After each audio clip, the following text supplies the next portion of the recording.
अखिल भारतीय मराठा महासंघाची दिनदर्शिका प्रकाशन सोहळ्याप्रसंगी छत्रपती शिवाजी महाराजांच्या प्रतिमेचे पूजन करीत कार्यक्रमाची सुरुवात करण्यात आली।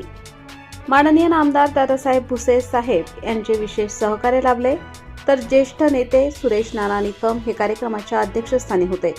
तर माजी सैनिक मालेगाव तालुका संघ यांच्या उपस्थितीत व प्रमुख मान्यवर राजेंद्र भैया भोसले, डॉक्टर तुषारदादा शेवाळे, युवा नेते अजिंक्यभाऊ भुसे, कृषी उत्पन्न बाजार समिती सभापती चंद्रकांत शेवाळे, तानाजी शिंदे, लोकनियुक्त सरपंच प्रमोददादा निकम आदी मान्यवर म्हणून मोठ्या संख्येने उपस्थित होते।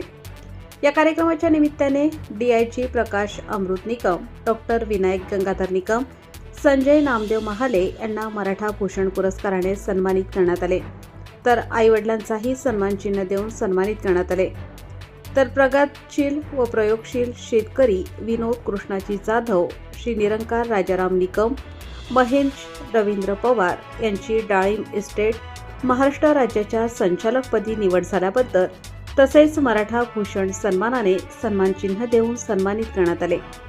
यावेळी पंचक्रोशीतील दाभाडी, पिंपळगाव, रावळगाव, सातमाने, आघार, मालेगाव शहर येथील मोठ्या संख्येने मान्यवर, पदाधिकारी, ग्रामस्थ उपस्थित होते। यावेळी अखिल भारतीय मराठा महासंघ, दुर्गवीर शिवसमर्पण प्रतिष्ठान, महाराष्ट्र राज्य यांनी मागील काळात केलेली सामाजिक, शैक्षणिक, आरोग्य, क्रीडा, विविध उपक्रम, शिबिरे, आंदोलन, निवेदन याविषयी केलेली कामे मांडण्यात आली। तसेच युवा पदाधिकारी, महिला, ग्रामस्थ मोठ्या संख्येने उपस्थित होते। यावेळी देशभक्तीपर गीतांचा कार्यक्रम अंकुश वाले प्रेझेंट ऑर्केस्ट्रा म्युझिकल मुवमेंटच्या वतीने सादर करण्यात आला। गिरणा काठ फार्मर प्रोड्युसर कंपनी, मालेगाव डाळिंब उत्पादक संघ यांनी विशेष सहकार्य केले। या कार्यक्रमाच्या यशस्वीतेसाठी अनेक युवा, ज्येष्ठ पदाधिकाऱ्यांनी मेहनत घेतली।